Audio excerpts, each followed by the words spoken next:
मुझे स्टार्टिंग में as such तो नहीं मिला।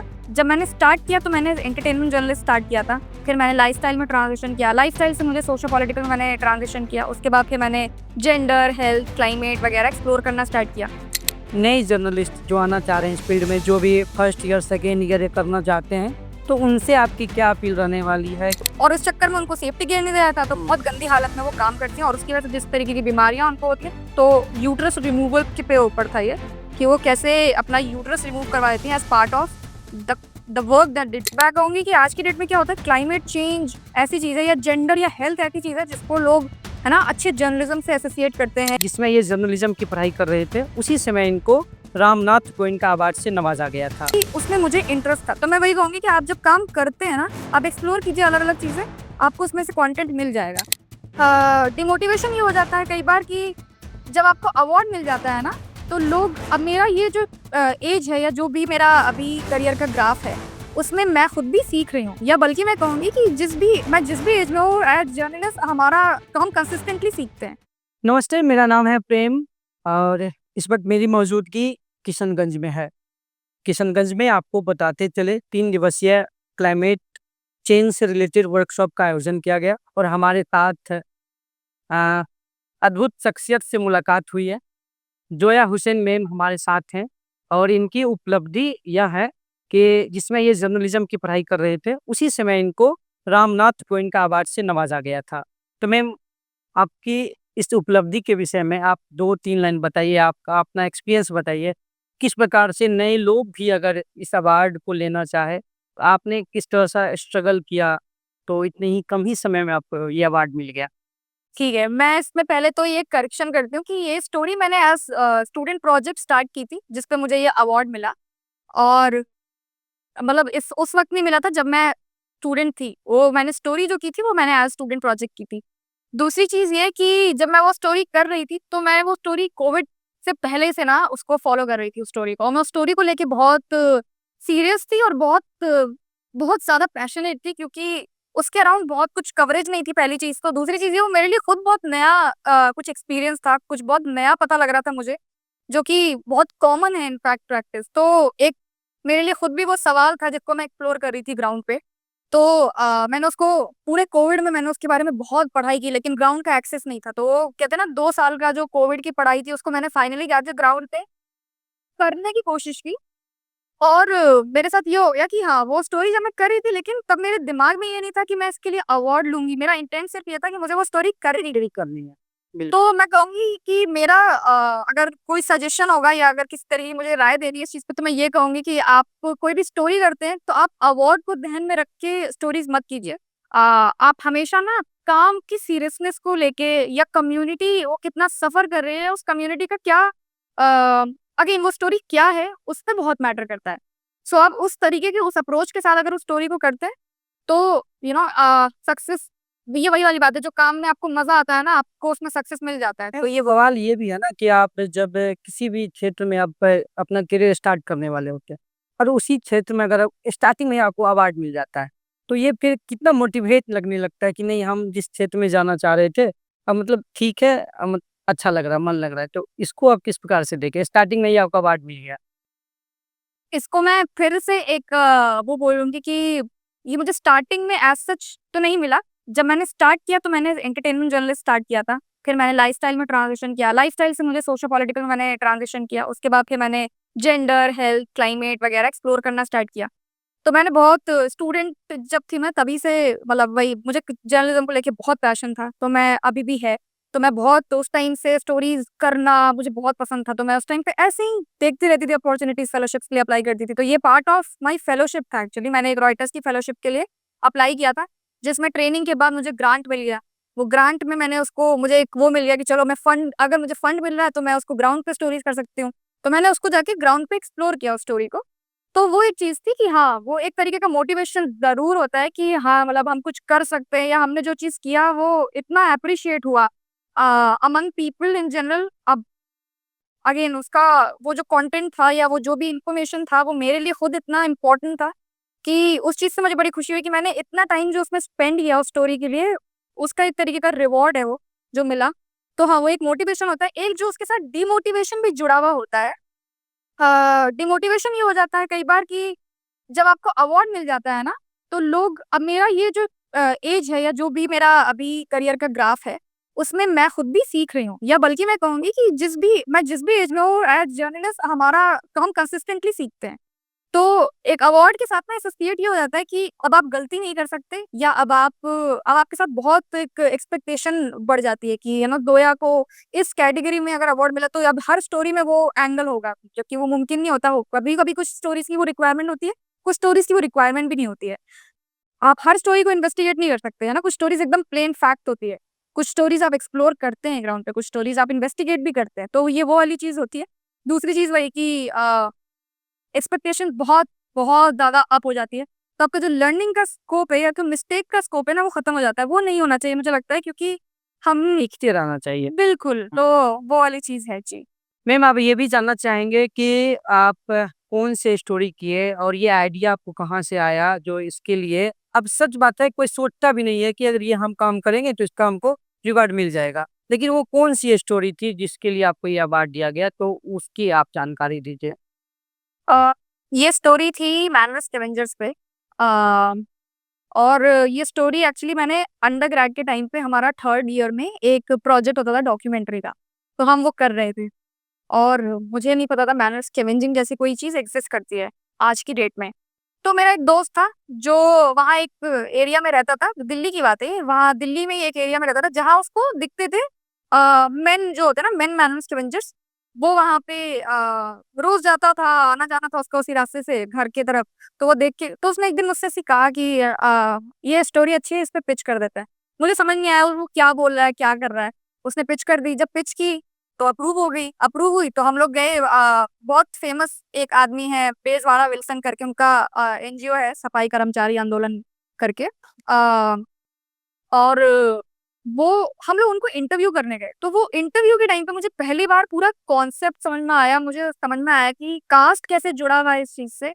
और उसी इंटरव्यू के टाइम पे उन्होंने बताया कि ये सिर्फ मतलब हम लोग बात जब करते हैं तो हम सिर्फ मेन मैनर स्कैवेंजर्स की बात करते हैं, जबकि औरतें मैनर स्कैवेंजर्स भी एग्जिस्ट करती हैं ग्राउंड पे। और वो इंटरव्यू उतनी सी मतलब बहुत इन डेप्थ नहीं था, वो ऊपर ऊपर से था, तो वो हो गया, ओवर हो गया। और उसके तुरंत बाद लॉकडाउन लग गया क्योंकि कोविड का टाइम था। आइडिया आपको वहां से आ गया? आइडिया मुझे वहां से मिल गया। अब क्या हुआ कि मुझे बहुत अब मैं किसी से कनेक्ट नहीं कर पा रही थी ग्राउंड पे, लेकिन वहां पे जो वो विमेन वाली जो बात उन्होंने की थी वो मेरे साथ रह गई। क्लिक करें। अब उसके बाद क्या हुआ कि मैं पढ़ती थी, तो पूरे कोविड के टाइम हम लोग पढ़ ही रहे थे, मैं अपने जामिया के लिए प्रिपेयर कर रही थी मास्टर्स के लिए। और मैं पढ़ती गई पढ़ती गई पढ़ती गई, तो उसमें ईपीडब्ल्यू का एक आर्टिकल आया था मैनर स्कैवेंजिंग पे ही, उसी टाइम पे आया था एक्चुअली। और मैं मैगजीन वो मंगवाती थी, तो मैंने उसको वहां पे उसमें भी उन्होंने जेंडर और एक फिल्म की बात की थी जो उसमें उन्होंने हाईलाइट की थी, और उसी फिल्म में उन्होंने उस फिल्म का मेंशन करते हुए उन्होंने एक हेल्थ का एंगल मेंशन कर दिया था। तो मैंने उनको बस सर्कल करके रख लिया कि ठीक है, ये एक दो और चीजें जो मुझे जाके ग्राउंड पे कभी अगर मुझे मैंने ये स्टोरी की तो मैं एक्सप्लोर करूंगी। फिर जब मेरा जामिया में एडमिशन हो गया, लॉकडाउन हट गया, पढ़ाई शुरू हो गई, तो फिर मैंने उसको एक्सप्लोर करना स्टार्ट किया ग्राउंड पे। थोड़ा थोड़ा पैसे थे नहीं उस टाइम पे ऐसा कि फंडिंग हो तो हम जाके उसको ग्राउंड पे करें रिपोर्ट को। फिर मैंने एक फेलोशिप के लिए अप्लाई किया, रॉयटर्स की फेलोशिप थी, उन्होंने फंड दे दिया इस चीज के लिए कि हाँ ठीक है, ग्रांट मिल गया मुझे इसके लिए बेसिकली। तो मैंने कहा ठीक है, अब मैं इसको ग्राउंड पे जाके कर सकती हूँ स्टोरी को। तो जब ग्राउंड पे गए तो मैं अपनी दिल्ली एनसीआर के आसपास कर रही थी उस चीज को, तो वहां से कुछ मिल नहीं रहा था, लोग उसी तरीके की रटी रटाई बातें कर रहे थे। फिर ना थोड़ा पढ़ा उसके बारे में, जब पढ़ने तो पता चला कि एक्चुअली ये चीज सबसे ज्यादा यूपी साइड में हो रही है और औरतों में सबसे ज्यादा ये यूपी में कॉमन है। तो फिर जाके ना यूपी में एक्सप्लोर किया, डिस्ट्रिक्ट में गए, बहुत अंदर गए, वहाँ लोकल कुछ एक्टिविस्ट जो उस पर काम कर रहे थे उनके थ्रू गए, उनके साथ गए, बात किया। तो बहुत कुछ शेयर किया औरतों ने, और हम उनके साथ रुके, एक्चुअली हम उनके साथ एक हफ्ते रुके थे कुछ, जिसके बाद वो ना हमारे साथ खुली, उन्होंने पूरा बताया। तो मुझे बहुत बुरा लगा ऑफ कोर्स कि वो स्टोरी मतलब जो थी वो स्टोरी ये थी कि मैनुअल जो विमेन मैनुअल स्कैवेंजर्स हैं वो एग्जिस्ट नहीं करती, क्योंकि अच्छा मैनुअल स्कैवेंजर्स दो तरीके के होते हैं। आदमी सिविल में जाके काम करते हैं, और जो औरतें हैं वो ड्राई लैट्रिन सिस्टम पे काम करती हैं। और गवर्नमेंट के हिसाब से वो सिस्टम अभी है नहीं, एग्जिस्ट नहीं करता है, जबकि वो अभी भी गांव में या कुछ एरियाज में रूरल इसमें डिस्ट्रिक्ट वगैरह में अभी भी वो चीज़ एग्जिस्ट करती है। लेकिन ऑन पेपर वो चीज एग्जिस्ट नहीं करी, पहली चीज। दूसरी ये कि वो सबसे ज्यादा रेलवे में एग्जिस्ट करती थी, और वो खत्म हो गया, सिस्टम खत्म कर दिया गवर्नमेंट ने, तो अगेन वहां पर भी पूरा क्लियर था। तो हमने आरटीआई वगैरह किया, हमको पता लगा कि अच्छा वो चीज तो चलो पूरे तरीके से बदल गया है, वैक्यूम सिस्टम वगैरह लगा दिया है। तो वो एक चीज़ हो गई थी। देन फिर क्या हुआ कि तीसरी चीज़ ये है कि गवर्नमेंट एक लॉ है मैनुअल स्कैवेंजिंग पे, prohibition and ban of something something, मतलब ऐसे करके कुछ है मैनुअल स्कैवेंजिंग के ऊपर एक्ट, मुझे याद नहीं एग्जैक्टली, इसलिए मैं उसको कोट नहीं करूंगी, बट वो है। और उसमें मेंशन है कि वो क्या करते हैं, रिहैबिलिटेशन का कुछ अमाउंट होता है जो वो इनको देते हैं, और इनको देने के बाद वो अपने डेटाबेस में वो क्लियर कर देते हैं। लेकिन जब हम ग्राउंड पे गए ना, हमें पता लगा कि वहां पे जो औरतें उस चीज को वो यूज कर रही हैं, उन पैसों को या तो अपनी बेटियों की शादी कर दे रही हैं उसी पैसे से, या फिर वो कोई सर्जरी करा ले रही हैं उसी पैसे से।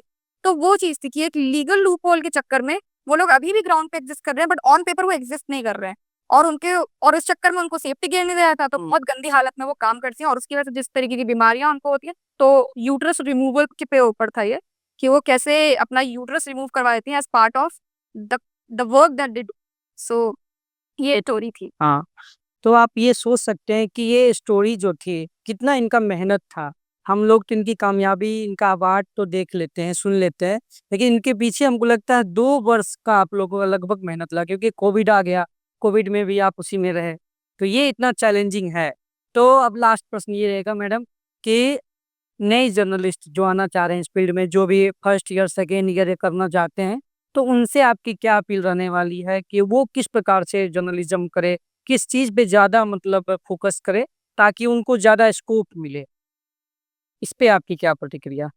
आज हम लोग नीश की बात कर रहे थे। ठीक है। नीश है ना, कभी कभी खुद की रुचि से ही बनता है। जैसे मैंने कहा ना कि मुझको पहली बार मैंने जब स्टार्ट किया तो एक, जैसे नहीं बोल रही थी आज नीति जी भी, कि शुरुआत में पहले एनवायरनमेंट को एक बीट नहीं मानते थे, तो वो क्या करते थे, वो उसको एनवायरनमेंट को बोलते थे कि ये नया आया है, इसको एनवायरनमेंट दे दो। ठीक। ठीक है। वैसे ही ना हम लोग जब मैंने शुरू किया तो उस टाइम पे एंटरटेनमेंट एक ऐसी चीज थी कि एंटरटेनमेंट है, इसको दे दो। ठीक है, नया नया शुरू किया इसमें, तो मुझे एंटरटेनमेंट मिल गया, मुझे मजा नहीं आया वो उस तरीके की चीज नहीं जिससे मैं खुद को एसोसिएट करना चाहूंगी। तो मैंने धीरे से ट्रांजिशन किया, वहां से ना लाइफस्टाइल में ट्रांजिशन करना बड़ा आसान था, वहां से फिर सोशियो पॉलिटिकल में ट्रांजिशन करना बड़ा आसान था। तो एक तो वो चीज होती है कि आपका इंटरेस्ट कहाँ लाई करता है। मैं कहूंगी कि आज की डेट में क्या होता है, क्लाइमेट चेंज ऐसी चीज है, या जेंडर या हेल्थ ऐसी चीज है जिसको लोग है ना अच्छे जर्नलिज्म से एसोसिएट करते हैं, या क्योंकि वो बढ़ता हुआ एक वो है, बीट है, या एआई या टेक इस तरीके का बीट है जो अभी बढ़ता हुआ बीट है, तो उसको उस इस तरीके पे से अगर काम करना चाहते हैं। करते हैं। वो ना मुझे लगता है वो बड़ा गलत किस्म का अप्रोच है। आप कीजिए, आप करने की कोशिश कीजिए, और अगर आपका इंटरेस्ट उसमें लाई करता है ना तो बहुत अच्छी चीज है। जब मैंने क्लाइमेट जर्नलिज्म स्टार्ट की थी तो एक साहिल वर्मा करके एक जर्नलिस्ट थे, टाइम्स, इंडिया टाइम्स के लिए वो एक्सप्लेनर्स करते थे। उस टाइम पे ना मुझे बड़ी क्यूरियोसिटी होती थी, वो कुछ मेरे साथ हमेशा से रहा है कि मुझे बहुत क्यूरियोसिटी होती है कि कोई चीज़ मेरे लिए सिंप्लीफाई कर दी जाए, जो मैं समझ नहीं आ रही उसको कोई ना खोल के रख दे मेरे लिए। तो वो एक्सप्लेनर्स करते थे इन्वायरमेंट पे, मतलब बहुत अच्छे अच्छे एक्सप्लेनर करते थे, तो मैं उनको सुनती थी, और मुझे वहां से इन्वायरमेंट में बहुत इंटरेस्ट आ गया। इसलिए नहीं क्योंकि वो एक बढ़ता हुआ फील्ड था, बट इसलिए क्योंकि उसमें मुझे इंटरेस्ट था। तो मैं वही कहूंगी कि आप जब काम करते हैं ना, आप एक्सप्लोर कीजिए अलग अलग चीजें, आपको उसमें से कंटेंट मिल जाएगा। ठीक है, तो वो चीज़ है। दूसरी है, आपने पूछा कि आप नए जर्नलिस्ट को क्या वो देना चाहेंगे। उसमें मैं ये कहूंगी कि आप जो नए जर्नलिस्ट है ना, खास करके जो अर्बन एरियाज में है या इवन रूरल एरिया में, बल्कि मैं दोनों का अलग अलग से बोलूंगी कि अर्बन एरिया वालों का क्या होता है कि उनको लगता है डेस्क पे बैठ के कॉल्स घुमा के लोगों से बात बात करके बस वही वैसे ही स्टोरी की जा सकती है, तो ग्राउंड कनेक्ट नहीं है। तो वही जैसे उनका क्या होता है, एक माइंड में सेट है कि ये स्टोरी आइडिया होगा, ये एंगल होगा, इस पे बात करनी है, उतने ही लिमिटेड सवाल करते हैं, उतना ही लिमिटेड पर्सपेक्टिव लेके वो जाते हैं जितना उन्होंने पढ़ा है, और उस हिसाब से वो स्टोरी कर लेते हैं। जबकि जब आप ग्राउंड पे जाते हैं ना, तो आपको नया एंगल है, नई स्टोरी है। और ये मेरा हमेशा एक्सपीरियंस हुआ है कि मैं कोई स्टोरी लेके गई हूँ, वो ग्राउंड पे कंप्लीटली चेंज हो जाती है स्टोरी।